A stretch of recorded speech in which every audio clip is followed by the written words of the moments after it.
This week on Dance of Joy, we talk about doppelgangers, pre-voicemail phone messages, and the disappearance of chewing gum jingles.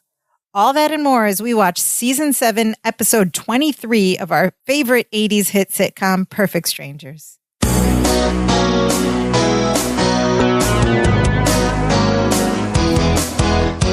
Hello and welcome to Dance of Joy, a Perfect Strangers rewatch podcast. My name is Sophia. I'm one of your hosts. I'm happy to be here, and I'm happy to have with me your other host, my co-host, who is also my brother. What's up, Imran?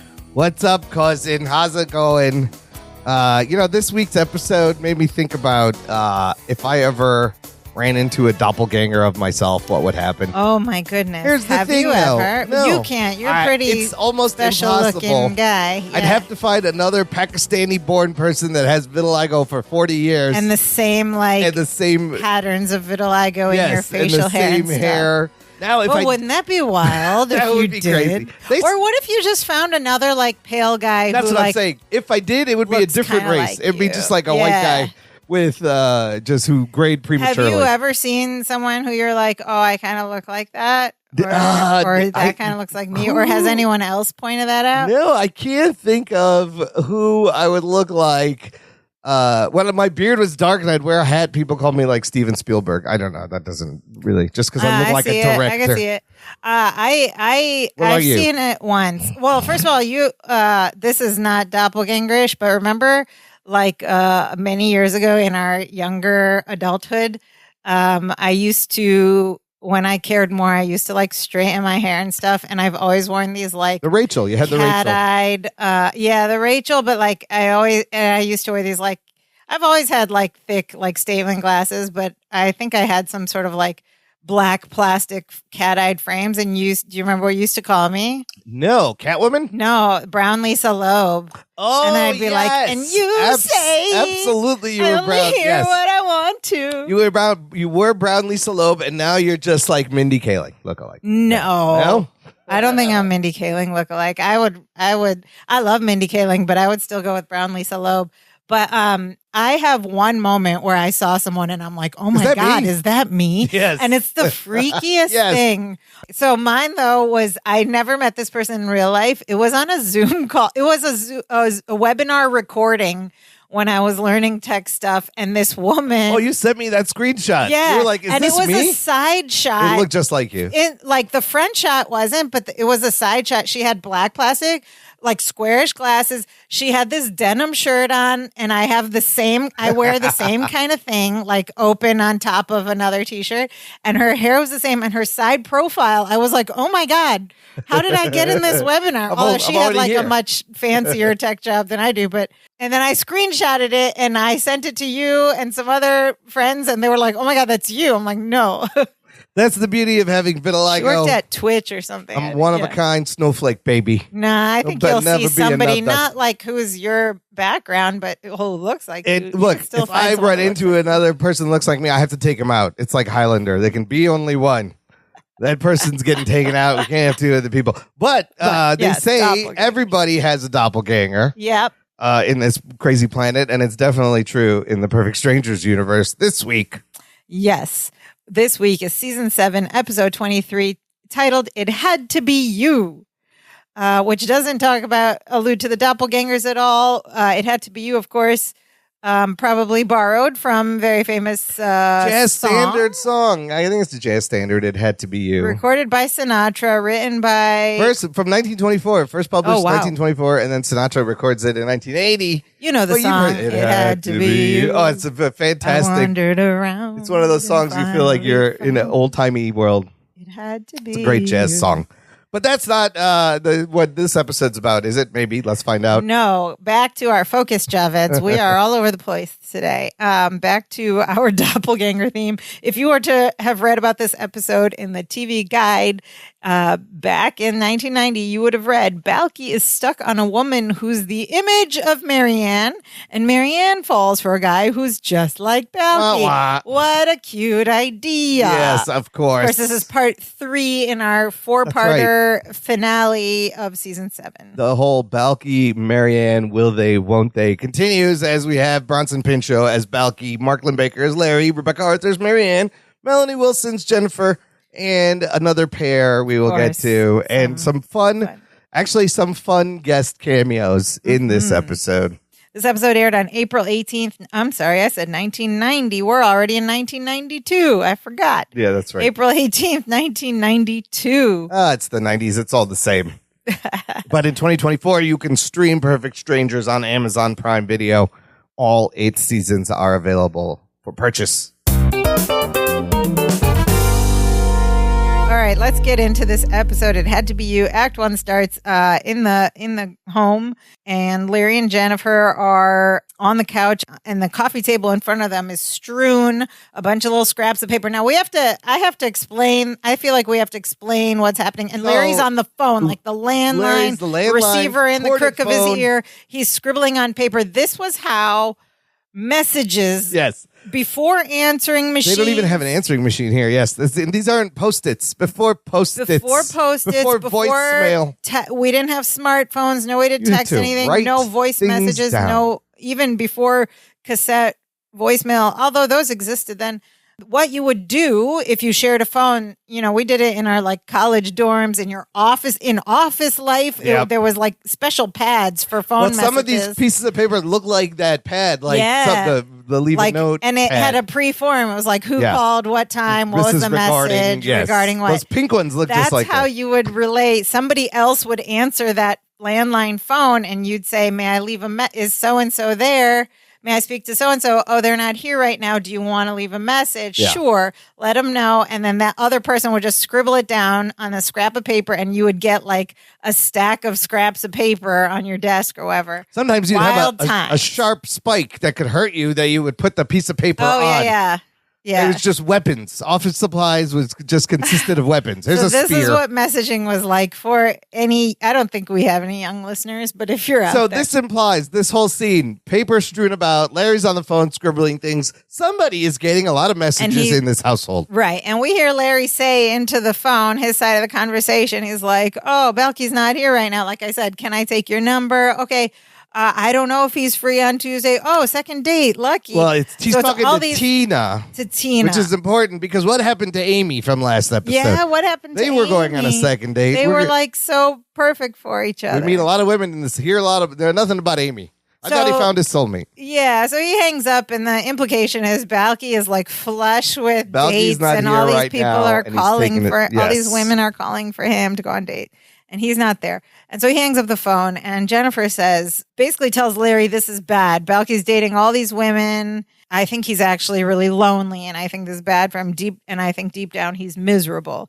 And Larry just looks at her and he's like, you lost me. Like, because they're trying to portray Larry now as this like macho dude. He's like, how could this possibly be bad? There are all these women. It's also like what bachelor life was like, and it's in almost the 80s as if and the 90s, and the common thought of men had. Right. That Larry says Balky's had 20 dates in the last 2 weeks. You call that misery? And to me, that sounds exhausting. He's almost like idolizing the bachelor life, even though he's pined over Marianne or over Jennifer for years and was like, everything was like the most important date of my life. He's living vicariously. And now he's with Balky. Jennifer, and he's like implying like, oh, he misses the bachelor life, right? This is the chase and the hunt. Sure. So yeah, it sounds exhausting. 20 dates in the last 2 weeks sounds that's a lot of exhausting. Dates. Yeah. And Jennifer says Balky's trying to fill the void left by Marianne. He's never going to be happy until they get back together. And Larry tries to assure Jennifer that even though Marianne's your friend, Balky has he's also being contrarian a little bit, yeah. Balky's moved on. He's living every bachelor's dream. This is the bachelor's dream, apparently, and he thinks Balky is very, very happy. Yeah. And with that, cue the front door, and you see Balky enter, and there's literally so ridiculous. a woman hanging off of him. And she's like pawing at him all desperately. over him. And like, and he's trying to like push her off. And he's like, thank you. How are they portraying these women in this? Hanging on him. He's like, thank you for driving. And she's like, aren't you going to invite me in for a nightcap? While she's just all over like him. Like in his face, just like trying to grab him. What's she going to do? And she goes and invite me in for a nightcap. He goes, I would, but I don't think any of my nightcaps would fit you. That's the funny pun, literal. right? Yeah. I don't know why they always call the drink a nightcap. Yeah, what is a night? It's to put you put it on. No. It caps the night. It like caps the night, but it's they not also like used to have nightcaps. I know, but I don't think that has anything to do with this. Because the actual nightcap is capping the night. Anyways, I don't even think people use that term anymore. They do. Do they? I've heard. I don't know. Slang has changed. It's all skibbity bet now. I don't know. Skibbity toilet or whatever. Yeah. I hope we didn't just say something not family friendly. No, that's fine. Jen Alpha will let us know. Jen Alpha. So he pushes the girl out and he's like, okay, good night. He's like, watch your fingers. Watch your fingers because she can't get off of. She's like trying. Yeah, they like have this woman just be desperate. And he pushes her out the door. But he walks over to the couch. He puts his leg up on the sofa, and Larry's like on the coffee table, like in that Captain Morgan. On the sofa arm. Yeah. And Larry's like, "Here's the Happy Bachelor." And Jennifer's like, Larry asked, "Did you have fun on your date with Heather?" It's another girl, Heather. And he goes, "She owns her own trampoline." Need I say more? I don't know what that means. I don't know what that means either. Is that innuendo? I mean, you own your own trampoline. What does that mean? You could tell us. I have a little trampoline. I used to have a big one. That's how I busted my knee real bad. But I have. Does it imply she's a little kinky, a freak, kind of? I don't know. No, I think, or she works for the circus. I think it's supposed to, but then Balky's like so innocent that he's just really he likes things like trampolines. Yes, just jump, nothing she else. Works on the from trampoline. the circus. Okay, we got a lot of cameos. Here's the first one: Heather, played by Robin Donnie. Desperate girl, yeah. Very brief appearance, but you would also seen her on Full House, Suddenly Susan, and Friends. Yeah, she was like actor, improviser, stuff like that. So, Larry's trying to show to Jennifer that he's okay. And he's like, see? Turns to Jennifer, he goes, okay, what about last night? Did you have fun with Kimberly? Oh, gosh. There's another one. He sits down and he's like, oh, Kimberly, yeah. She's like, what a wonderful woman. This is great. Because we had a special evening. We went to a magic show and she was picked out of the audience to be a contestant. They put her in a box. And I still don't know where she is. They disappeared her, and that was the end of the date. And Larry's like, okay, Jen, he's so miserable. He's real miserable, Jen, all cocky and smug. And Balky's like, yeah, life don't get much better than this. No, sir. And he's like, no way, like agreeing with Larry. And then there's like a beat, and Jennifer scoots into him a little bit, looks him in the eyes, and is like, so you really are happy? And Balky just bursts into tears, like, oh God, Jennifer. You can tell. And he's like sobbing. It's good because you can tell he's kind of putting on like a false happy face. And he says, you can see through me like an empty aquarium. Which is funny. Like, that's a great saying. But you know what? You can see through a full aquarium too. Oh, that's a good point. It's a little distorted. Which is funny because it's water. Yeah. And he says, I feel like I'm sitting on the dock at the bay. Oh, Otis Redding reference. Wasting time. I love the Otis Redding reference. Very nice. Dock at the bay. Okay, so then Larry goes, okay, maybe he isn't exactly, maybe happy isn't the right word. And Jennifer's like, you got to talk to him. Wait, pause. Yeah. Jennifer. In the last 3 episodes, every time you said to get Larry to talk to him, and he Balky about this, screwing it up even worse. It makes things worse. And you're still saying, why doesn't Jennifer just talk to him herself? Nobody learns on this show. Don't let Larry talk to him. Everything gets misunderstood. This is how we got into this situation. Exactly. Is you had tried to get Larry. That's how the whole story started 3 episodes ago. Yes. Yeah, and she hasn't learned. And she says, look, he's feeling empty and shallow. He's quoting song lyrics. He misses Marianne. And then Larry's like, fine. He goes, but this has nothing to do with Marianne. And she's like, yes, it does. And Larry thinks he just needs to slow down his dating habits. And this is another great line. He goes, he's confused because he's dating too many women at a time. I experienced the same thing when I was in college. And Jennifer just looks at him. She looks at him as if to say, "Really, what? Larry?" And he goes, "Well, I read about the same thing when I was in college." He goes, "But I will straighten him out." And he goes to the kitchen to talk to Balky, who is crying on the counter. Yeah. And so he goes to Balky and he's like, "Balky, let me get this straight. You've got you're dating all these gorgeous women, sometimes 2, 3 a day." And Balky's like, "Yeah, 3 dates a day." That's exhausting. All of this sounds exhausting. And he goes, "You're not happy." And Larry just thinks this is like the best thing ever. Yes, he's like, make this make sense. 3 gorgeous. Can you make me understand this? You have the bachelor's dream. And here's a funny line from Balky. He says, "I know you told me that the American bachelor's dream was to juggle 3 women at the same time. Beat," he says, "I tried that and I almost dislocated my shoulder." I love that image. Larry pats his shoulder to comfort him, and he's like, "Ah," and then he does it again. So he actually tried to juggle 3 women. Now this is more like this is what the bachelor's dream, like the stereotypical in the 80s, 90s. In the 80s and 90s. This is what the game was, and when we get to perfect, like it's so different today. Everything, this whole thing, just like the dating scene. Not that I know because I'm married, but from what I see from the young kids at work. Like how to meet people and just the trends that are happening. But back then, you were playing a numbers game. Date a lot of people. Ugh. Sounds exhausting, right? That was before they discovered STDs and stuff. Oh, well, a little bit. Well, we went through like the 70s had like the free love revolution, movement, and then that led to lots of diseases. And then it was all protect yourself. It's all changed. And now it's even more extreme. We'll get into that. Yeah. So Larry's like, "Okay, let me adjust the advice I gave you." And Balky's like, "Your exact words were, Balky, you got to date until your head caves in and then remember every detail so you can tell me about it later." He's vicariously living. Yeah, but he shouldn't. He He pined over Jennifer so hard and she's so out of his league that he should just like worship the ground she walks on. And usually he's so afraid of her being mad, but now he's just like, "Oh, I wish I could have this life that Balky's life. Balky's living it up, huh?" Jennifer's got to like leave. So Larry tells Balky that he has to slow down. He says, "Get to know the women that you date, find out who they are, what they're like, learn to listen to their inane little stories." I'm like, "Excuse me, Larry, what?" That advice was like, that was all great until the inane little stories. Yeah, I was again, wrong. Try that again.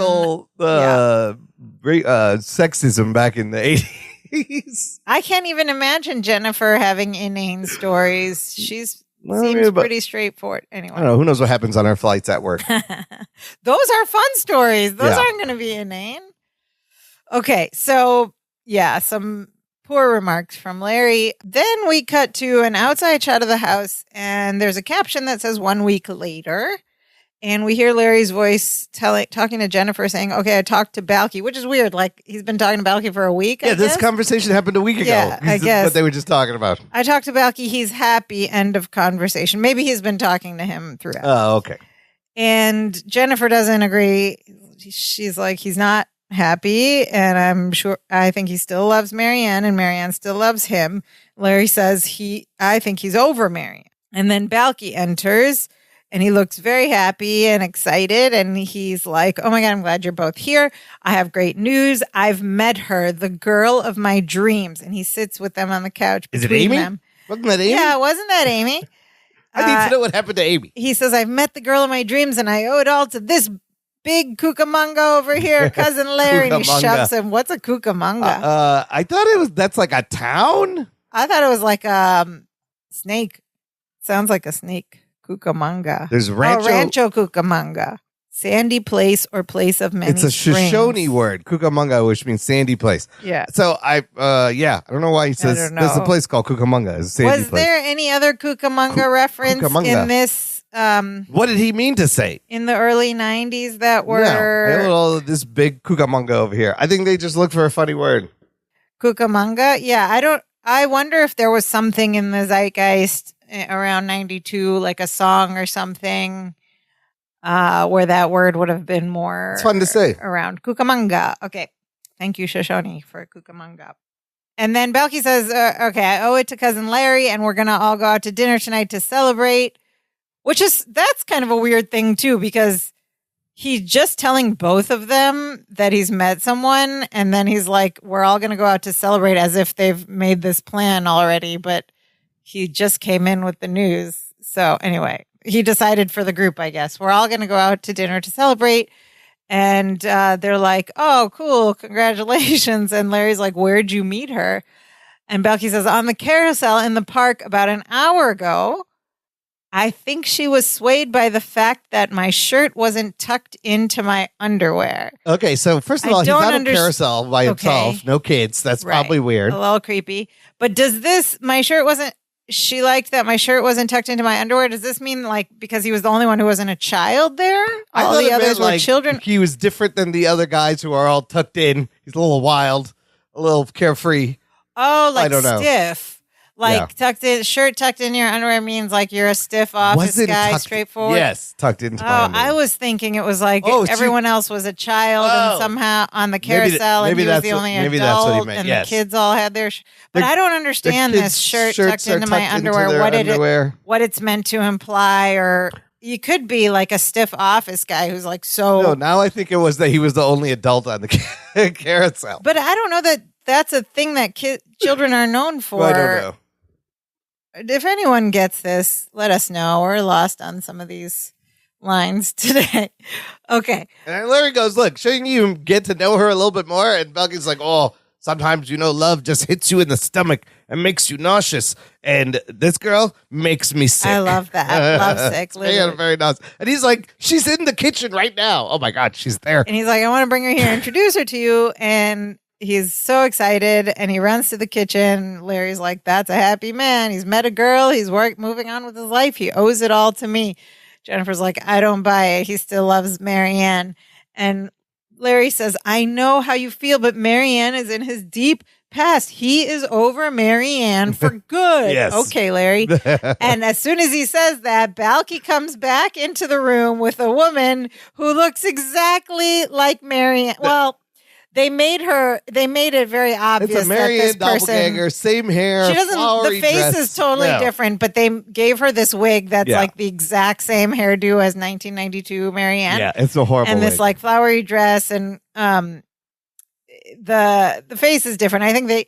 And anyway, they don't need a twin. Like you get the gag. Yeah, it's implying she looks like Marianne, and her name is Honey.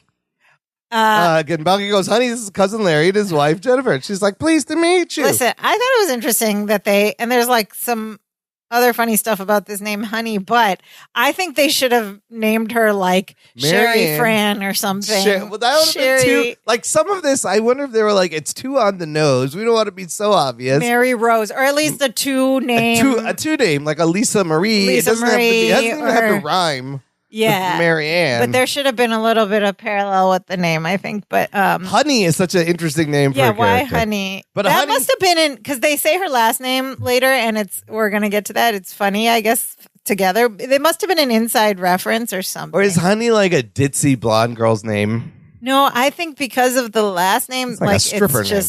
It might have been like an inside joke. But that they were like, there's a couple other ways she's like Marianne because Honey goes, oh, cousin Larry. Are you a friend of Balky's or are you related? And Larry's just looking at them like, what is going on? And Balky's like, is she one of a kind or what?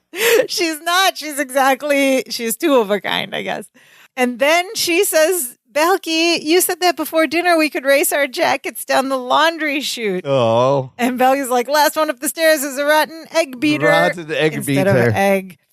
And they run up the stairs. That's very much like what he and Marianne used to that's do. a thing they used to do. Mm-hmm. God, if he shows her how to make shadow puppets, I'm going to be really mad. That's special. So Jennifer kind of smarmily looks at Larry and she's like, yeah, and we owe this all to you. It's all because of you. Because that's what he was boasting about a moment ago. Larry was completely wrong. And Larry's looking dumbfounded and the scene fades to black. End of Act 1. Let's talk for a minute about the woman who's playing the Marianne doppelganger, Honey. She seemed very familiar. Her name is Kimmy Robertson, and we've seen her before. She was a a grocery store worker when they did that game show in the grocery store. Oh, yeah. In Better Shop Around. Season Third 3. season. She was like throwing confetti on them. That's right. Yeah. But I feel like I've seen her in a lot of things. Yes, that's true. She was like all of our other guest appearances in all the a lot of the shows of the era: Growing Pains, Webster, Married with Children, Tales from the Crypt, The Louie Show, Ellen, and she was in the Stuart Little movie. She was in Twin Peaks. She had a recurring role. I think I remember her from Twin Peaks also. Lucy Moran. And she's done voiceover. She's been on The Simpsons with voiceover and The Little Mermaid. She has a very distinctive voice also. So that makes a lot of sense. That's the end of Act 1, listener. Join our Facebook group. You can join this conversation. I post threads of every episode before we record them. I have to post the final 6. All of season 7 threads are there. We have 1 short season left. It's also a great place to meet other like-minded Perfect Strangers fans and listeners of this podcast. Remember, last week we welcomed new group member Barb Weatherby. And she loved her shout out so much she wrote us an email. Telling us how much. At the end of every show, I always say, write us an email. And most people just let that fly, but not Barb Weatherby. Barb Weatherby did write us an email, and we were so excited about it. It says, "Hi, Imran and Sophia. I don't think I have felt more welcome in any group than your welcome to me last week." Aww. Oh, thank you so much. You're very welcome. She writes, "I wanted to answer your question, so here goes. I do have some friends that call me by both names, and they find it really funny. After listening to you say it, I can see why." Barb Laughing emoji. See, Barb Weatherby. It's You got to say Barb Weatherby. You can't. Yeah, you have to say Barb Weatherby. She writes, "I don't have a husband. I was born with this name, but I used to tell people that Mr. Weatherby in the Archie comics was my uncle." That's hilarious. That's you totally awesome. got my joke from last week. Most people would say, "Really?" And I would say, "No, silly. He's a cartoon." I think that's a mistake. You should have been like, "Yeah, Yes. for sure," and just left him with that. I feel like it was based off my uncle. Yeah. Yeah. No, not even. Just say yes. Yeah. That's my uncle in the comic book. She writes, "When I was growing up and in school, I was known as Barbie Weatherby. That's a great name, too. B-A-R-B-Y. Yeah. Talk about a sitcom name. Barbie Weatherby is nice, but I think it changes it a little bit for me. It changes the feel. I like Barb Weatherby." She says, "I'm really thrilled to be part of this group as you are the only people who understand what my friends and family call my, quote, obsession." Well, you found the right place. You definitely are in the right place. The right place. "I figure the way the world is today, it's important to find something positive that you love and that makes you happy. And that's no Baba Sticky. Thank you again for helping me find my people, Barb Weather." And she signed it. I love this. She signed it all one word, all caps together, Barb Weatherby. Love that, Barb Weatherby. That's Thank literally you so the best much. email we've gotten in a long time. And Perkins. Yeah. Barb Weatherby. Thank you so much, Barb Weatherby. Write to us again and often. We love to have it. And by the way, if you write to us and don't want it shared in the podcast with the rest of our listeners, just make sure you let us know that, because otherwise we're reading everything. That's right. That's the perk. That's the free perk you get for writing into us and connecting with us, is that we shout you out. Because that's why we're here, to help you find your people. Yes. Yes, yes, yes. Okay. Thank you, Barb Weatherby. Moving on to Act 2. We start outside. So remember, they're all going out to dinner, right? Like presumably some fancy restaurant. And we get this outside shot of a restaurant and it has that like theater marquee light going from top to bottom vertically, Chicago Chop House, like the Chicago theaters, which apparently is a real place. It's a very popular place. Steakhouse. I am surprised Larry was able to get last minute reservations at the Chicago Chop House. He's a reporter at the Chicago Crowd. Oh, that's right. So what's great about this is this place still around.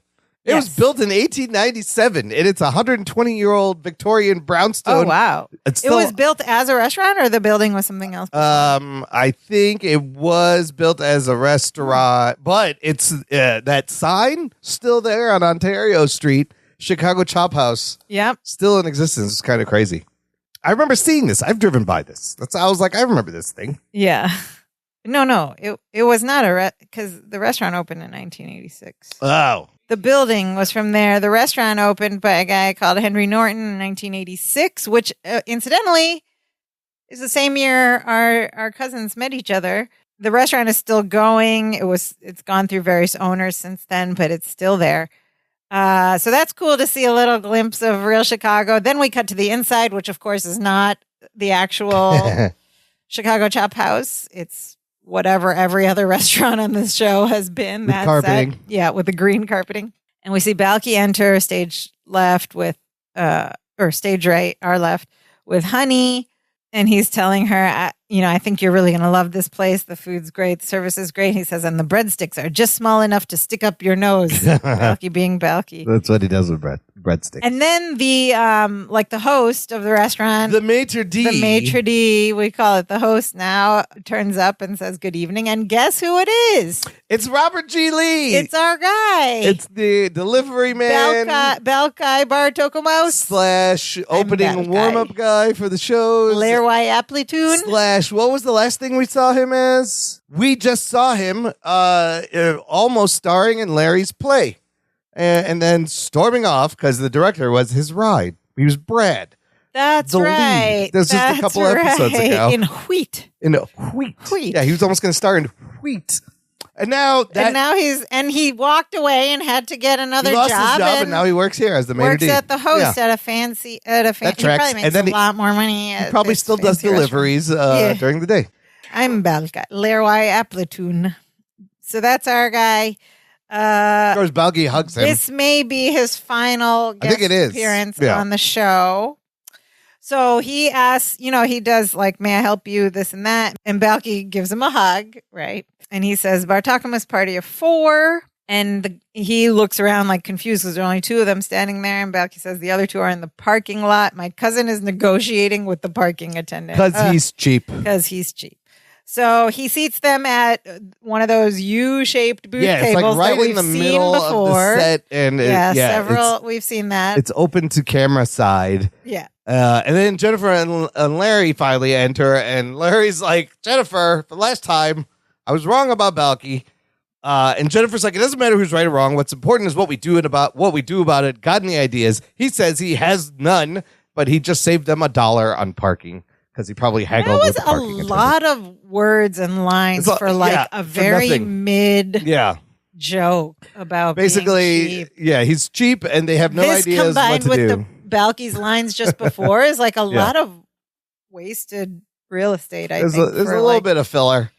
Not a really funny punch. So they walk over to the U-shaped booth, and so now there's a little physical comedy you got to explain because on the U, Balki and Honey are sitting on the left side at the very edge of the U, and Jennifer and Larry show up and they're like, oh, hey, scoot over, right? Yeah. So then Balki and Honey start bouncing over to the right. To scooch. You know how you scooch around. But then halfway through they are enjoying bouncing so much that they keep bouncing all the way off the other end of the booth. And you see them like kids' faces having fun. Bouncy. They run around and then shove Larry and Jennifer over. Start bouncing again. Again all the way around. And by the time Larry gets to the middle, he stops Honey. He's like, okay, that's enough. Yeah. So now you have Balki, Honey, Larry, Jennifer. Yeah. When it was the other way around, but they bounced all the way around. Balki, Honey, Larry, Jennifer from our left to right. Balki, Honey.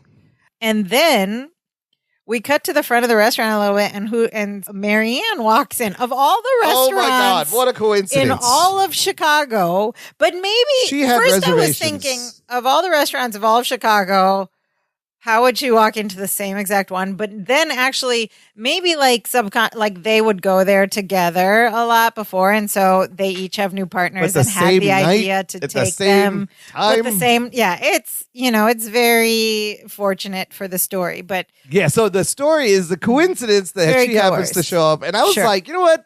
They could have planned this.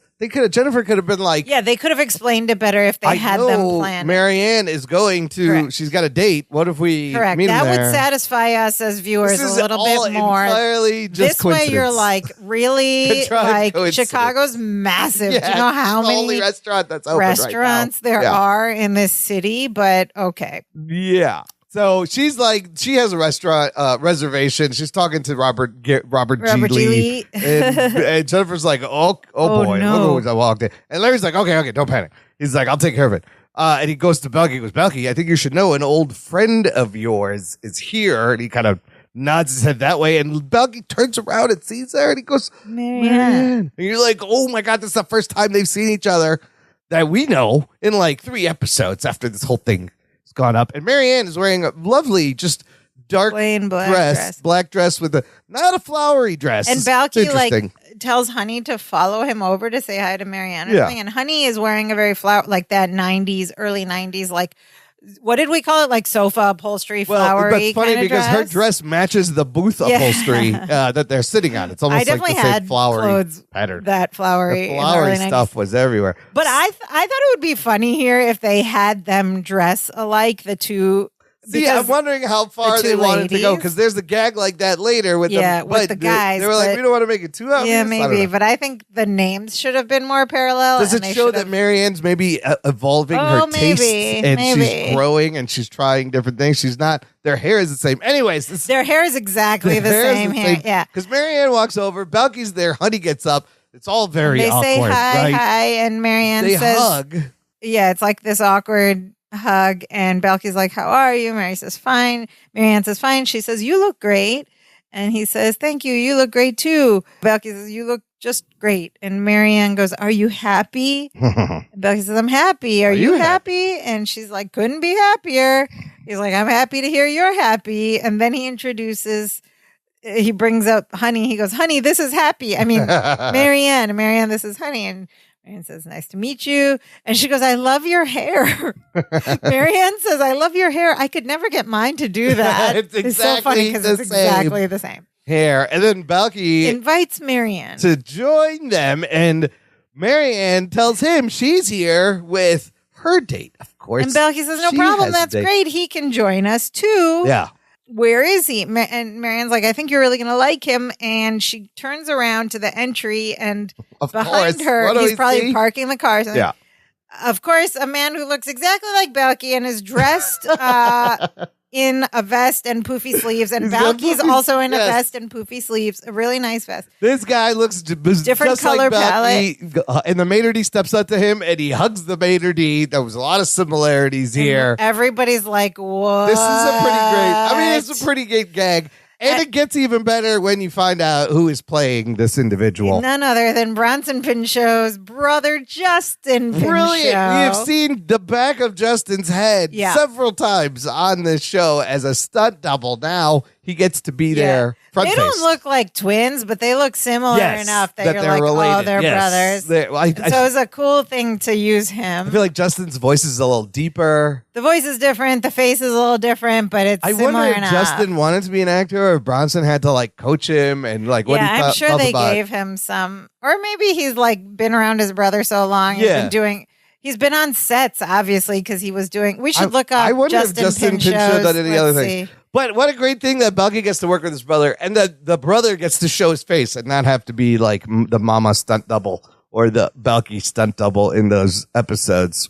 Justin Pinchot's IMDb is very brief. It could be just unmaintained, but it just has. Oh, it only says one episode of Perfect Strangers. That's not true. This must count this one. One credited, and then I guess he was in some kind of short, a small part in 2000. That's it. Yeah, I don't think he was. They really wanted the acting life. Okay, I wonder what Justin Pinchot is up to now. If anyone knows, maybe he's listening to this podcast. I doubt it. Marianne introduces him as Nico. This is Nico. Which is parallel with Balky. So they did the names there. Honey's name should have been more parallel. Honey with is such Marianne. a weird name. Yeah, it's so weird. She goes, he's pretty special. And Nico goes, oh, go on with you. And pushes her face the way Balky Larry does. and Jennifer are seeing what we're seeing. Are you kidding me? This is crazy. And then Nico goes, I'm happy to make your acquaintance. And Balky leads in the same kind of accent. Balky leads over to Marianne and goes, what did he just say? Yeah. Because he said he's happy to make your acquaintance. And Balky's like, oh, pleased to meet you. And Nico hugs Balky. Yeah, Balky puts his hand out. Balky offers his hand to shake, which is out of character for Balky, but it works for this so gag. Balky is now being like the offensive, the suave more Americanized one, not the bumbly. Where he's like, what does foreigners say? And so they cut to Larry and Jennifer, and Jennifer goes, Larry, what are we going to do? And Larry goes, I don't know. Maybe two people who look exactly like us will come in and explain it to us. So funny. I laughed so hard. Can you imagine another couple that looks like them? But I think it's so funny that they broke Balky. You know how I say they're always playing with his intelligence to suit it? In this episode, it's literally within the same episode. They're taking us back and forth with Balky. Now he's like this, oh, I've been here longer. I don't understand what he's saying. He offers his hand to handshake. He literally just didn't do that with the maitre d'. Yeah. He just gave a hug, but then to have Nico be the one to hug him is why it worked. He's the fresh off the boat, and Balky's the American going, what'd that guy say? Why Which he talk is like that? Marianne, we found Marianne's kink, I guess, or her, not her kink, let's call it her. She's got a type. She likes type, foreign Middle Eastern types. Mediterranean, swarthy, foreign olive types. skin, foreign types. Yeah. Mediterranean, yeah. So anyways, they show us the outside of the chop house again. They come back and everyone's seated. The waiter brings Marianne some food. And right now at the table, it's Marianne, Nico, Balky, Honey, and Larry and Jennifer are over on the right side in front of the dessert cart. And they're trying to figure out what to do. Wait, stop. Do fancy restaurants still have dessert carts? I think they got dessert platters. They bring over platters or like I'm sure they have dessert like carts. Dairy Queen is not a fancy restaurant. I know, but that's the pie place, right? But that was Baker's Square. Baker Square and stuff like that. Don't they have like a dessert like it's a diner. Cabinet. Yeah. What do you call those? That's a diner. A diner, but I don't know if I've ever seen a dessert cart in a fancy restaurant. Okay. Larry and Jennifer are over by the dessert cart, and Jennifer's like, Marianne and Balky are dating mirror images of each other, and they don't even see it. I can't believe it. And Larry just looks at the cart going, I can't believe there's no cheesecake. Oh my gosh, Larry. Like, Larry. And Larry's like, okay. He's like, we'll go sit down. He's like, I'm going to drop some subtle hints, get them to see what's going on. Go along, Larry. So as they're going back to sit down, you hear Balky. We drop into the middle of the conversation that the other four, punchline. The end. And he says, so anyway, to this day, the moose doesn't know what happened to his shower cap. Oh my God. I want to know what that story was. And then Balky and Marianne are laughing really hard. Laugh really hard at it, and Nico and Honey are just like, what? And then Marianne and Balky like laugh together and then synchronized sigh at the end. Then Nico's like, I don't get it. And Honey's like, me neither. And then she's like, I love your accent, Nico. Are you from Mypos too? She asked Nico. And he says, no, I'm from Greece. Why does everyone think I'm from Mypos? And Balky looks at him, and this is so funny because they're now both side profile looking toward each other. Yeah. So we get side profile of both. And Balky goes, and he says, why does everyone think I'm from Greece? Or why does everyone think I'm from Mypos? And Balky says, with that nose. And it's funny because you can see that they have the same exact nose. So Jennifer's going to try to now make this a little more obvious. She goes, oh, Nico, your vest is very beautiful. And then she looks at Marianne and goes, I know I've seen one very similar to it before. Marianne, does this vest look familiar to you? Directly at Marianne. And Marianne's like, oh, you're right. And they're like, oh, she got it. And she goes, I didn't believe I seen these sooner. We used to have a couch made out of that same material. And Jennifer's like, oh, she didn't get it. Did not work. Meanwhile, Honey offers Balky some pepper. Yeah, she's putting a lot of pepper on her plate. And she's like, Balky, would you like some pepper? Marianne jumps in. She's like, pepper. Oh, no. Balky doesn't use pepper. It makes his feet itch. It makes his feet All itch. that Myposian food that he's cooked, it doesn't have any pepper in it. And Balky's like, you remembered. Balky's very touched by the fact that she remembered. No pepper in any of Balky's food. Okay, so then Larry's going to try again. He just interrupts. He goes, is it just me? Or is there an amazing similarity between the four of you? And then Balky goes, well, of course there is. Don't be ridiculous. We all ordered the rice. He's looking at all the plates. These two are not getting it. So now Balky's just gone back to just being dense. I have a grammar nit for the writers here. Yeah. It should be similarity among the four of you. Between is for two things. Among nobody talks like that. Things. People say between. Is there an amazing similarity among the four of you? Would it be amongst then? When do you use Maybe amongst? If you're British. Wait, can you use it like adding extra among letters. and amongst? Can you use it the same? It's the same. I like amongst. Amongst all of you. You want to sound hoity. So they're not getting it, and Larry just goes to Balky and goes, Balky, come here. Help me with the dessert. And Jennifer gets up so Larry can get out of the way, and Balky's like, no, cousin, I got a knife full of peas here, and they're all just nice and peppered at room temperature. Peppered? I thought he didn't eat pepper. I thought he doesn't eat pepper. It makes his feet itch. And why do people eat peas with a knife? That's the whole thing. I don't even want to get into that. There's like, I don't know where you can it started. line them up. Yeah, you can, but no, just get a spoon. You got a fork. Just poke at them. Put them in a spoon. Who's eating peas? The peas with a knife. It was in Tom and Jerry cartoons. It was. Or some cartoons. Everywhere. Yeah, I've never understood it. So he's enjoying his peas, and Larry gets up and walks around the table and goes to the front of the table, reaches underneath to grab Balky's feet, and just yanks them through underneath the table, drags him over to the side to the dessert cart. It's kind of funny. Yeah, but it's funny because like there's no way in reality he could have done that. The front of the table from under which he grabs the feet is like too far. He'd have to like really get on his hands and knees you just see him crouch down. Yeah, and then it cuts to like a close-up also there's going to be a table post right in the middle there where you're pulling his feet. He pulled him next to the table post. Anyway. And so he pulls him. It's kind of comical. It's funny, but cartoonish. And he drags him over by the dessert cart. Balky's like, you're embarrassing me. And Larry's like, don't you see? Don't you see what's going on here? And he says, you mean about Marianne?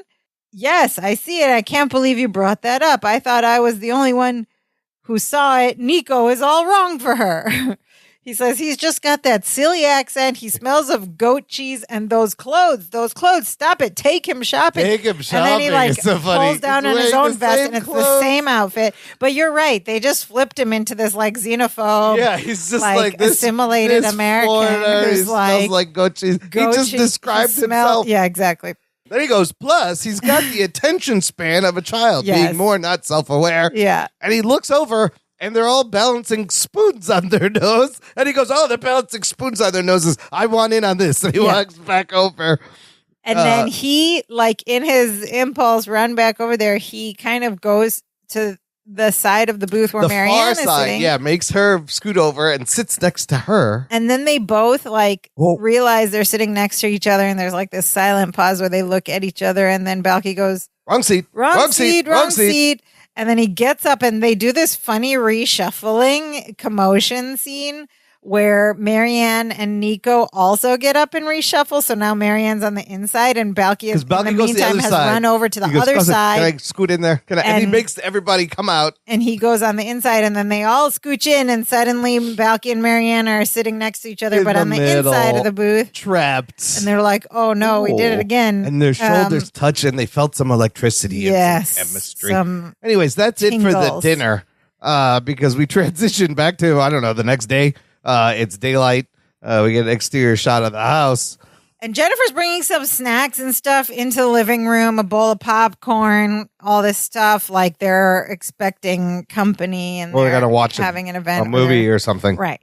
So then Larry's there with her and he yells up to Balky to come downstairs. We need to talk.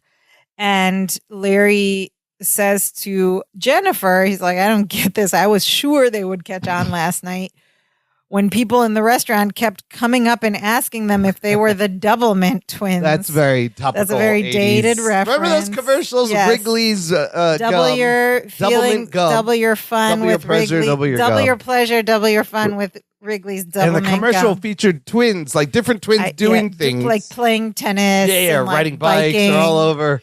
Doublemint. Yeah, it's so funny. That was and it was a jingle. Yeah. I forgot. Whatever happened to chewing gum commercials? They don't have any commercials anymore. Big Red had a great jingle. Kiss a little longer. Make it last a little longer. With Big Red. The Big Red freshness comes right through it. Your fresh breath goes on and on. while you chew it. So good. Say goodbye a little longer. Make it last a little longer. Give yourself some freshness with Big Red. Oh my God, that's so funny. What happened to chewing gum jingles? Wait, well, how did the Doublemint one go? Look that up real quick. I can't believe we just sang the Big Red commercial. I can't believe we just sang. That's so funny. That Big Red. But are they not somebody wrote that and got paid for that. Who wrote the Big Red jingle song? Are they not allowed to market with songs, bubblegum, chewing gum on the TV And then, anymore? of course, there was like Juicy Fruit, which didn't have a jingle, but it was in that movie. Juicy Fruit. A double pleasure's waiting This is from 1987. No, pull up the 90s one. This is the one I remember. No. Stop. That's not the iconic song that we remember. Here we go. Pull up the 90s one. Double your sentiment, your merriment, double your moment of fun. Oh, this one. Double fresh, double good come. That's the one. Double mint gum. There's no single gum like it. Double your That's pleasure. from 1991. That's the one. Double your pleasure, double your fun. But fun Big Red memory. And then Juicy Fruit was in, what's that movie? One flew over the cuckoo's nest. Yes. Juicy Fruit. Juicy Fruit. Sometimes we just say things and people just have to know the references. Okay, so Larry basically told Jennifer, like, what is wrong with these two? I thought they would figure it out. Doublemint twins, blah, blah. And Jennifer's like, well, they didn't. And now we have to, it's up to us. We have to get through to them and show them that they miss each other. So remember, they had called up to Balky. Balky comes downstairs and there's, Jennifer and Larry on the couch, all these snacks laid out. Balky's like, is this going to take a long time? I have plans. Honey and I are going to the museum today. This is the day they wax the floors. It's perfect for skating in your socks. That sounds like fun. So innocent.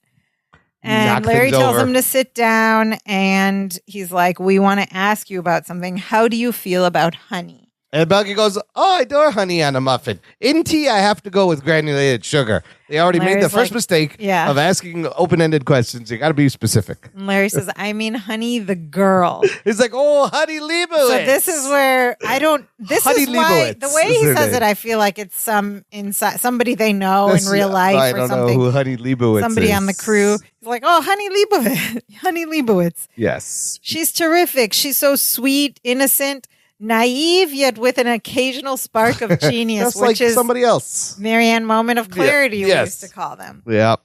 Jennifer's like, oh, so you like her. And Becky says, oh, no one compares to Marianne. Ah! And Larry's like, what? What did you say? And Becky said, you said, so you like her. And I said, no one compares to honey. And they were like, no, you said Marianne. He's like, we both heard it. No one compares to Marianne. Jennifer said, I heard it too. And Becky's like, no, what is it with you two? I know my own voice. Hello. Which is like a weird exchange. But just then there's a knock at the door and Jennifer goes to open it and it's Marianne. And they invite her in. This was planned, obviously. They had invited both of them. And now Marianne is wearing a very colorful bright floral dress. Very floral 92. dress. Yeah. They all greet each other awkwardly. Hi, Balky. Hi, Marianne. How are you? They sit on the couch with Larry and Jennifer on one end and Balky and Marianne on the other. And Marianne also says, is this going to take long? They wax the floors at the museum today. She was going to go too. They would have run into each other sliding around on their socks. So cute. And then Balky taps her on the shoulder and goes, before you say anything to these two, I just want you to know the lights are on, but they don't own homes. What she meant to say, there's no one home. There's no one home. But he goes, if you get what I mean, okay? And of course, Marianne does get exactly what she means. She knows what she can translate Balky at this point. The lights are on, but they don't own homes. It's kind of funny. So they're like, Marianne, thank you for coming. I'm glad you're here. We wanted to get us all together and, chat. Larry's saying, we just wanted to chat, all of us together, about current events, the weather, displacement of true feelings for one person onto another, having similar, almost identical characteristics. Stuff. And Balky's like, see, need I say more? See what I mean? Okay, so then Jennifer tries a more direct approach. She just goes, Marianne, have you noticed that you and Balky are dating people who look exactly like you? And Marianne says, well, I don't think I look anything like Nico, which is so funny, but also a very valid response to the question that was asked the way it was phrased. Improperly phrased. Like, again, you have People to be who very look like literal. You, yes. And then Larry's like, our mistake. They're being very patient. They're like, oh, no, He tries to explain it. He's like, I think what Jennifer means is that, after meeting Nico and Honey, it seems that both of you are attracted to people who seem to resemble one another. And don't you find that odd? He says it really weird. He goes, don't you find that odd? And so then Balky says it exactly like he says, when you say odd, do you mean odd funny or odd weird? Larry's like, weird. Larry's just not impressed. He's like, weird. Weird. And then Marianne asks, when you say attracted, do you mean attracted, allured, like verb form, or attracted, a force acting between particles of matter, tending to draw them together and resisting their separation, like state of being, adjective. This is a great Marianne moment of clarity. She gives him the dictionary definition of attracted. Both as a verb and as an adjective. And Larry just goes, allured. And then they both look it up and go, what was the question? And then at this point, Jennifer just pulls Larry away. She goes, okay. Conference. She's like, conference. We'll be right back. And they go to the kitchen, very frustrated, obviously, because this is not working. Leaving Balky and Marianne sitting there kind of and it's awkward. In an awkward They're sitting moment. side by side to make small talk. And Balky says, well, I'm glad you met someone you like. And she's Marianne like, I did? Who? He goes, Nico. And she goes, Nico. Yeah, she's like, you and Honey, you make a lovely couple. And Balky's like, oh, thank you. And then it's awkward again. And then there's like a awkward silence. And Balky says, oh, hey, you want to laugh? Can you believe that at one time you and I were thinking of getting married? And they both kind of like fit, like, this is, but pause, like the whole premise of this whole 4-parter is that Balky was never thinking about getting married. That's a good point. Marianne they discussed it and he said, I'll marry you if you want me to. Yeah, so they were thinking about getting married. But the whole premise of this, which has never been explored yet since that episode, is that Balky had some kind of blockage to the thought of marriage. But anyway, for this, it works. He's like, oh, can you believe that? And they're like, oh, boy. Marianne's like, oh, boy, that seems like 1,000 years ago. And they're like, and then they do that simultaneous sigh. And then they both reach for the popcorn bowl at the same time, and their hands touch. And they look at each other. They meet eyes. Meanwhile, sparks. Yes, something happening here. We cut to the kitchen, and Jennifer and Larry are trying to figure out what to do. They're like, Jennifer's like, we've gone with the subtle approach and the not so subtle approach. What else can we do? And Larry's like, we can wrap them together with duct tape until they come to their senses. That would probably work. And Larry's like, be serious. We just have to go in there and tell them they're perfect for each other and force them. Jennifer says that. Yeah, sorry. Jennifer says. And then she's like, if that doesn't work, we'll use the duct tape. And Larry's like, okay.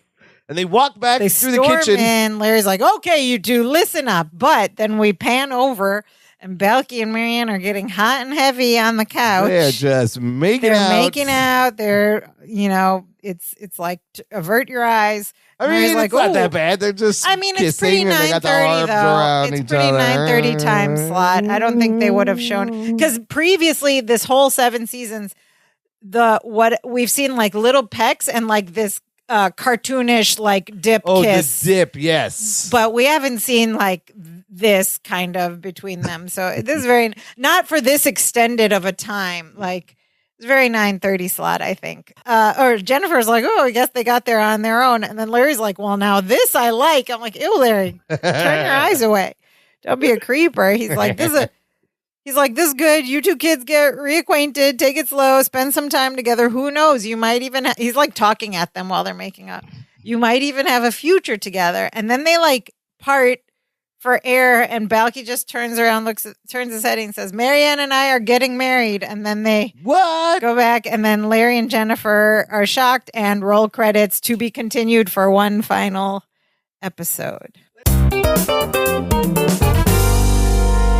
listener, if you enjoy this show, a fun way to support the show is to visit our TeePublic shop.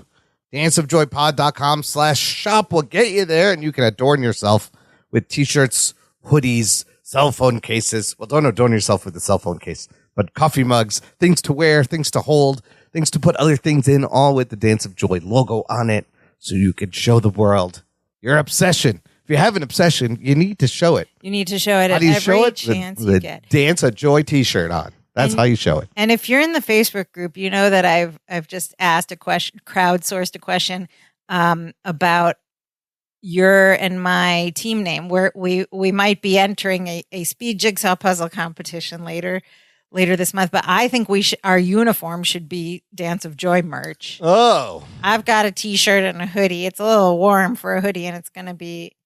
They might have perfect strangers puzzlers. The perfect puzzle strangers. Perfect puzzle strangers. Perfect puzzlers. I was thinking Jigsaw Javeds. We do need a team name, which is what I asked about in the group. So keep them coming.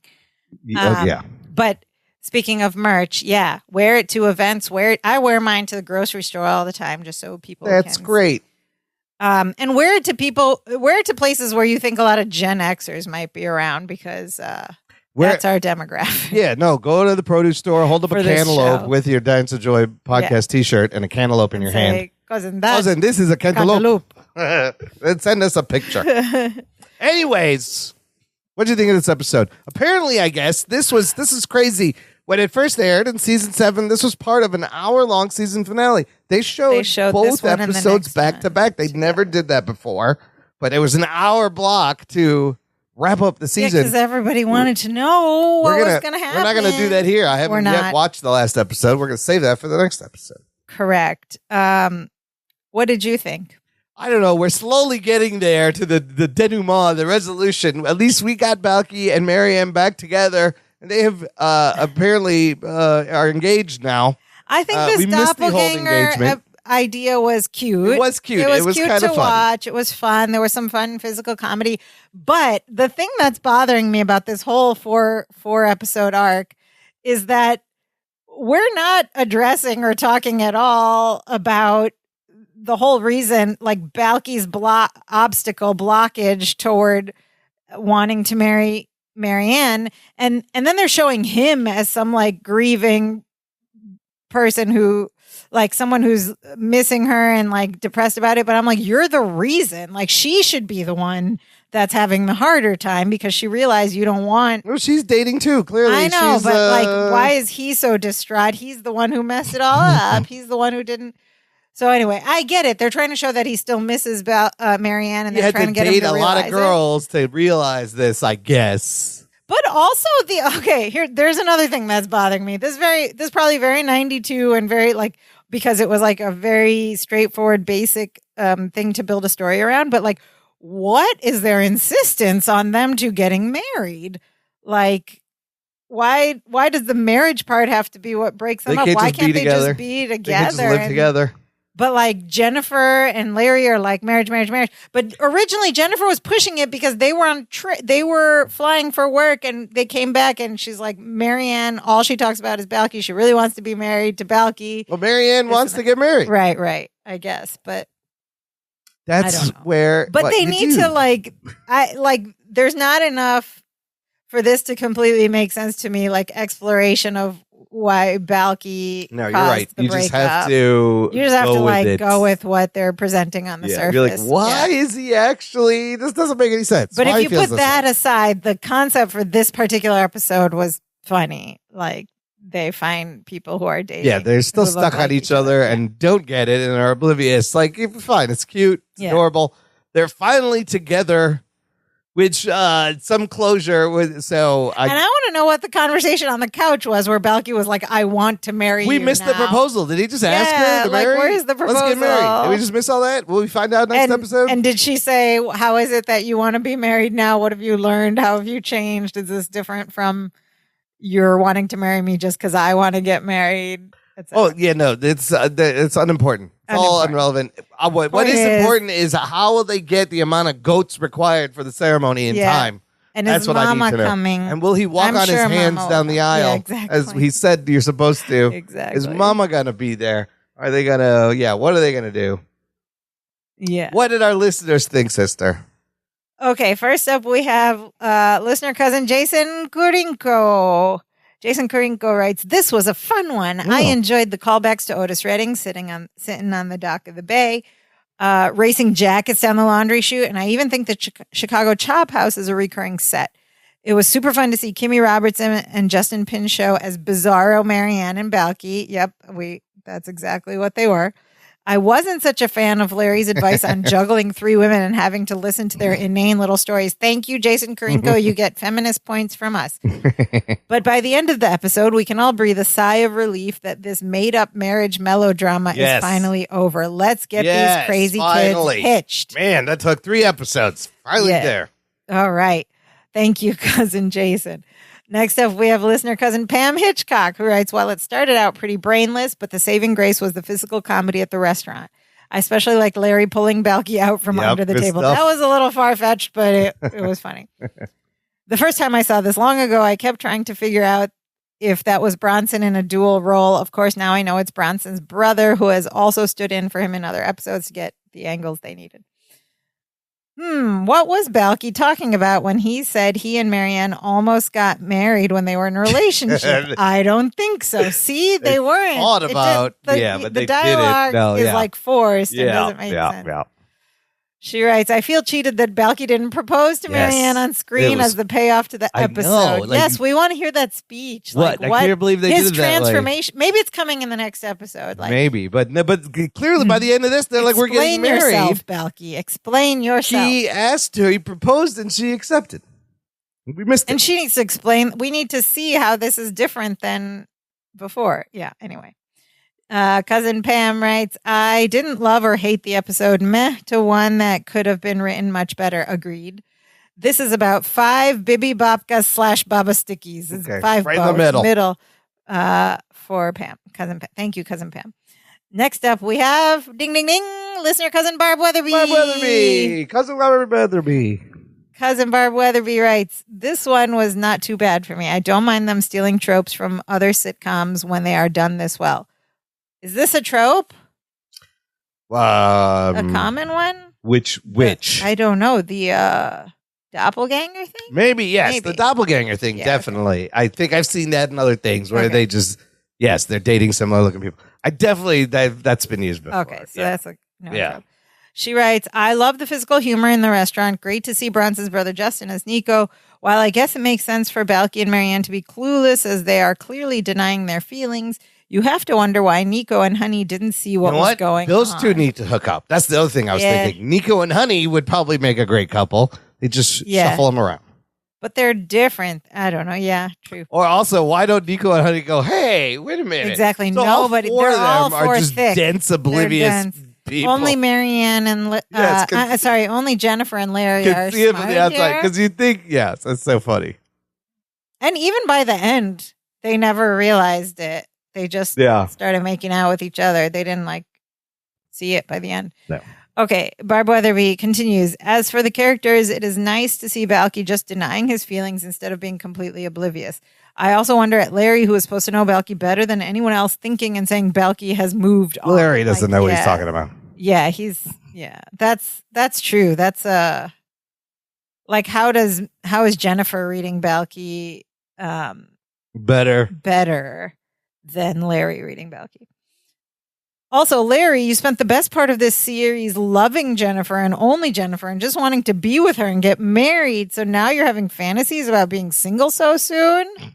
Tisk, tisk. Listen. Yes. That's what happens when you get married. You want to go back and be like, "Remember when I was a bachelor?" No, it didn't. I don't know. It's living vicariously. It's like the grass is always greener kind of thing, maybe. I don't know.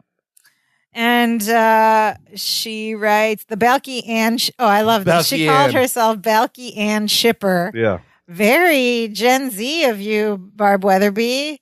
The Balky Ann Shipper in me was so happy to see them get back together. It was also so sweet how Rebecca and Bronson both played uncomfortable so well. Yeah, they did a good job. A pretty good episode made better by some physical comedy. Thank you, Barb Weatherby. Barb Weatherby. Ann Perkins. Finally, we have listener cousin Whitney Smith, who says she liked and enjoyed this episode, But also thought, why is it such a biggie dealicky that Balky and Marianne get married? It was bad enough that Larry and Jennifer got hitched. Oh, she doesn't like the girls historically. It was bad enough Larry and Jennifer got hitched. Why couldn't Balky and Marianne just remain friends? Also, where did Marianne move to? Yeah, unclear. Did she? I don't know. Is she at a hotel? In a motel or is she something? Crashing with a place? friend? I don't know. Is she With the parents? I don't know. I don't know. With Nico, I don't know. She also called it similar to the Bizarro World Seinfeld episode. Yeah, that's a good point. This is the trope. They did. Yeah. I mean, and even Seinfeld played with it. But that's right. There was a whole the Bizarro whole cast. group of them. This one would have been great. like Bizarro Mr. Gorpley, Bizarro Lydia. Remember Elaine enjoys hanging out with them more than the first group because they're just a little more different. And Cousin Whitney also wonders, how did Marianne happen to be at the same restaurant at the There's same only one restaurant open in Chicago, time. apparently. Yeah, it takes reservations. She also wanted to see the proper proposal from Balky. She felt like that moment was stolen from us. But points out that we never got a proposal from Larry either. Didn't he do it at the restaurant in front of that guy? I guess he did, but he didn't get down on his knee and everything like that. He did interrupt her date and I thought he proposed to her. It was not very romantic. No. She says the cousins need a class on how to properly propose. Okay, so this is funny. She ends her comments by saying, Balky is now an engaged man. Like I said with Larry when he got engaged, I wish I could be happy. Aw. It's all right. There's only 7 more right. episodes left with all this, Cousin Whitney. They won't be torturing you too much longer. Don't be ridiculous was said once. Of course I have. Don't be ridiculous. And we just get Dimitri's photo on the mantle of the fireplace. Oh, where's Dimitri's doppelganger? Dimitri Nico doppelganger. Come in with a Dimitri doppelganger. Or would it be funnier if he had a different adorable. animal? It would be the same thing. I don't know. It's a little much. And it could have an equally like Greek sounding name. It's just got a bigger nose. Yeah. Okay. Now, where is that Dimitri intern? You're sleeping on the job. Now we're at Perfect Strangers Today, or PS Today, which is the segment of this podcast where we discuss, can this episode be remade today? Would it hold up, etc.? What references Double Mint Gum wouldn't be a... Yeah, the Double Mint Gum what comment. What would be a reference to identical twins? Identical twins. Everyone kept asking them if they were... I don't know.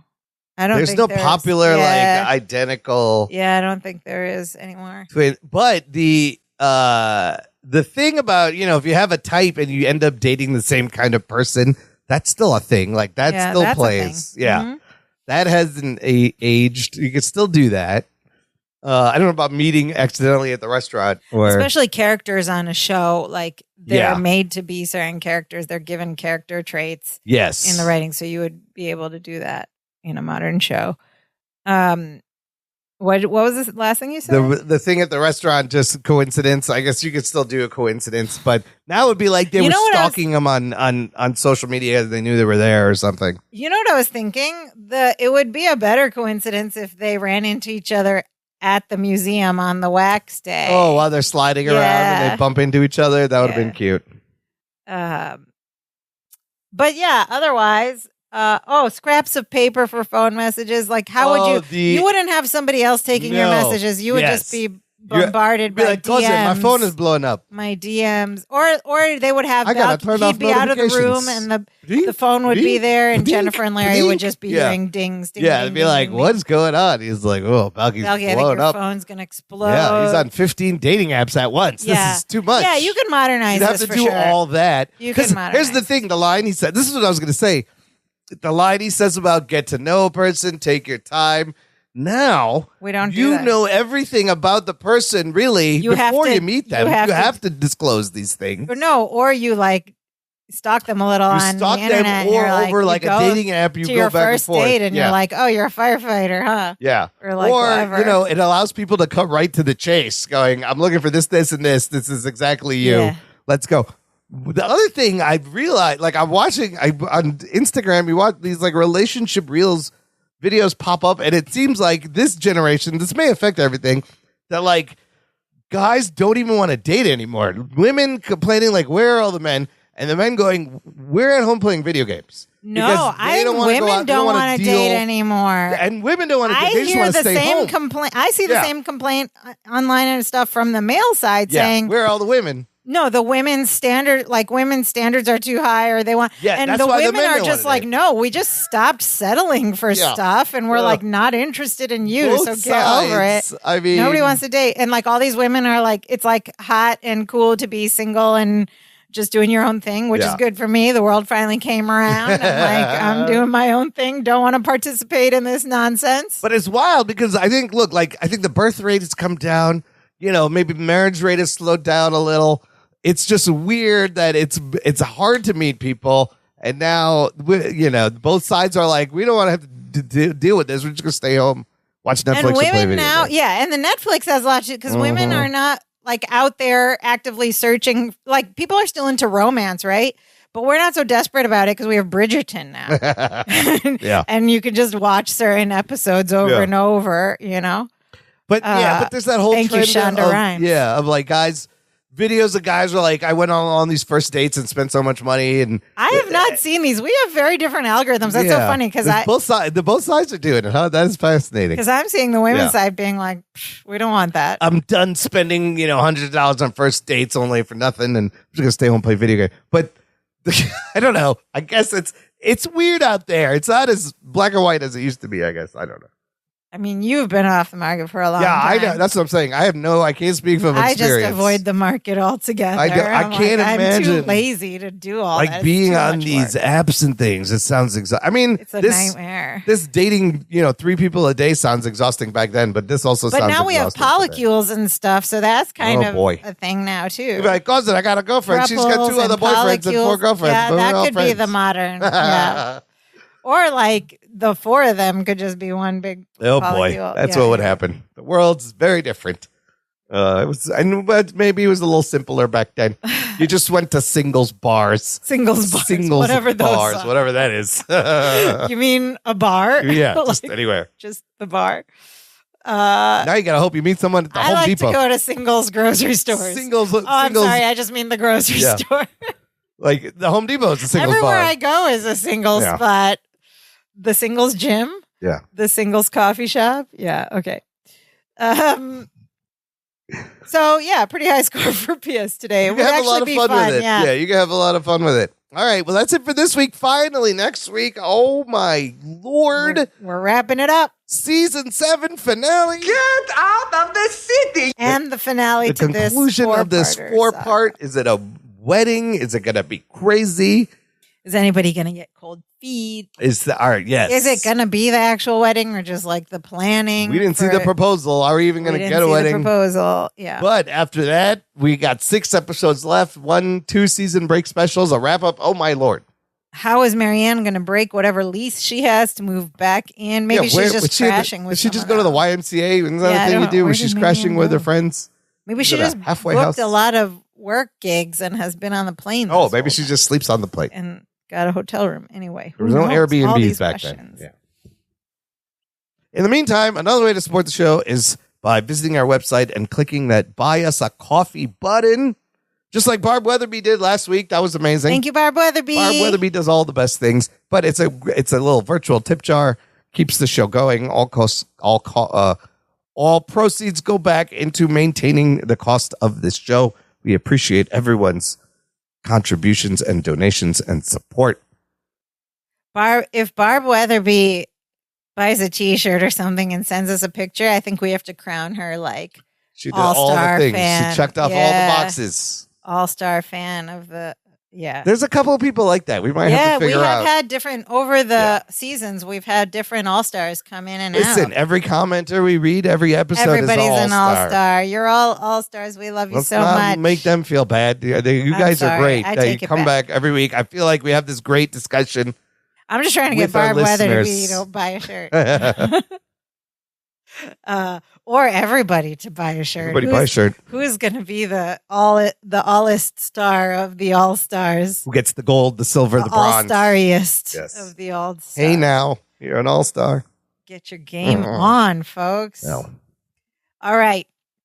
Another way you can be our favorite all-stariest of all stars is to connect with us in any and all of the ways that you can. It's 2024. There's so many ways to connect with us. It's fax machine. There's fax machine. There's there's Mimeograph, telegrams. There's telegraphs. There's carrier pigeon. Yes. There's Pony Express. Yes. But there's also our website, danceofjoypod.com. And from there, you can go on to connect with us in so many ways. First, you can go from that site to all the various places where this podcast is streamed, and you can hit that like and subscribe button. You can leave us a rating, a review in all the streaming platforms.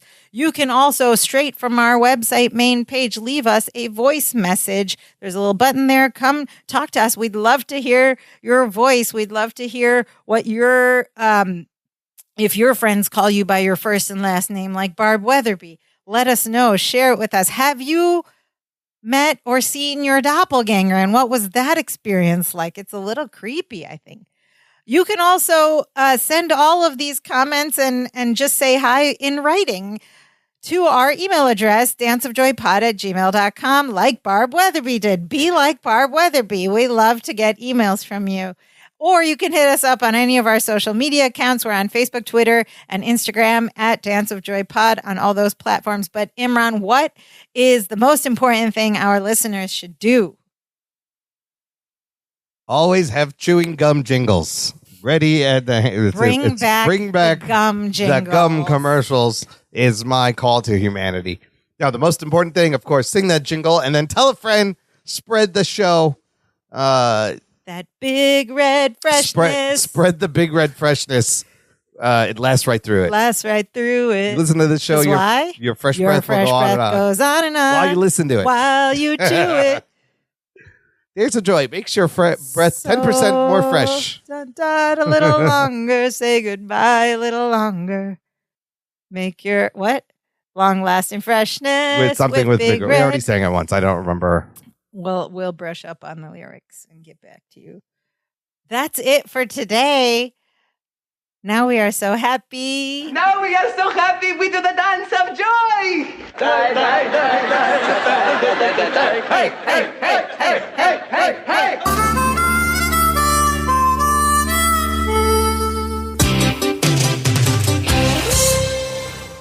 No little cinnamon gum freshens breath longer than Big Red. So kiss a little longer, stay close a little longer, hold tight a little longer with Big Red. That Big Red freshness lasts right through it. Your fresh breath goes on and on. While you chew it, say goodbye a little longer, make it last a little longer. Give your breath long-lasting freshness with Big Red.